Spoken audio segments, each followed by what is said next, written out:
How to hide Instagram posts without deleting them. Hi everyone, I'm here to assist you today. Without any delay, let's jump right in.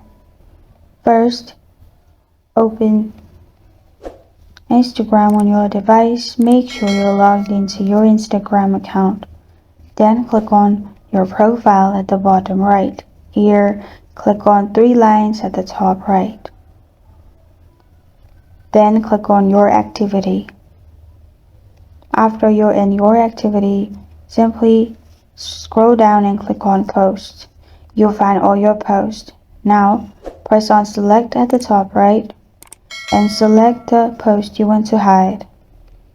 And press on archive at the bottom left corner of your screen. Press on archive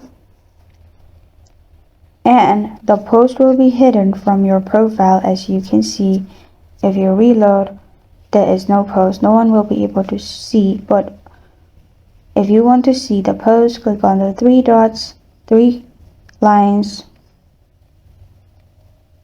and click on archive.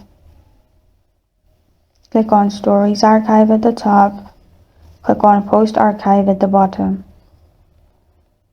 Then you will find your post in here. This is how to hide Instagram posts without deleting them.